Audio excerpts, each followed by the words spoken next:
Penyidik Direktorat Tindak Pidana Ekonomi Khusus Ditipideksus Bareskrim Polri mengungkap perkara tindak pidana pencucian uang dengan sengaja dan tanpa hak mengedarkan obat dan sediaan farmasi tanpa izin edar. Adapun uang hasil kejahatan tersebut mencapai angka fantastis, yaitu sebesar 531 miliar rupiah.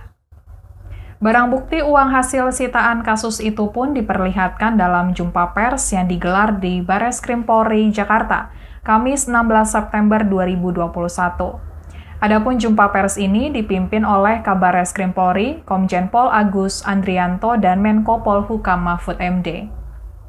Pantauan Tribunnews.com di lokasi, tumpukan uang pecahan Rp100.000 dan Rp50.000 tersebut dimasukkan di dalam satu kemasan plastik. Di dalam satu plastik tersebut terdapat 8 hingga 11 gepokan uang, Rp100.000 dan Rp50.000. Tumpukan uang itu pun diletakkan di lantai dan dijejerkan secara memanjang sampai mencapai 5 meter. Di dalam plastik itu kemudian ditumpuk lagi secara vertikal hingga hampir menutupi meja konferensi pers. Di depan meja tersebut tertuliskan total uang sitaan yang mencapai Rp531 miliar. Adapun barang bukti itu dibawa menggunakan truk ke Bareskrim Polri. Penyidik pun membawa barang bukti uang tersebut memakai troli dari lobi utama Bareskrim Polri menuju ke lokasi konferensi pers. Menko Polhukam Mahfud MD mengatakan, pengungkapan kasus ini hasil kerjasama antara Bareskrim Polri dengan Pusat Pelaporan dan Analisis Transaksi Keuangan, PPATK. Pengungkapan kasus ini berasal dari pengembangan dugaan tindak pidana penjualan obat ilegal yang pertama kali diungkap di Polres Mojokerto. Dalam kasus ini, kata Mahfud MD, pihaknya telah menangkap seorang tersangka bernama Dianus Pionam, yang kini proses hukumnya telah masuk ke tahapan persidangan.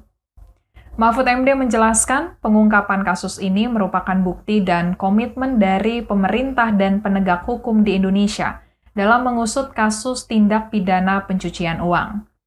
Menko Polhukam mengatakan kasus tindak pidana pencucian uang ini memang telah banyak terjadi di berbagai sektor, namun hanya beberapa yang terendus dan ditindak oleh aparat penegak hukum. Sehingga dengan penyelesaian kasus ini diharapkan bisa menjadi momentum lebih lanjut untuk menindak tindak pidana pencucian uang. Sementara itu, Kabar Reskrim Polri Komjen Agus Andrianto menjelaskan kasus ini merupakan joint investigation antara Bareskrim Polri dengan PPATK.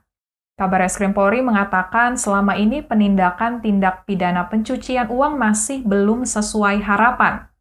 Oleh karena itu, sesuai arahan dari Menko Polhukam, pihak kepolisian berusaha untuk menindak tindak pidana pencucian uang yang mempengaruhi pertumbuhan ekonomi sangat besar.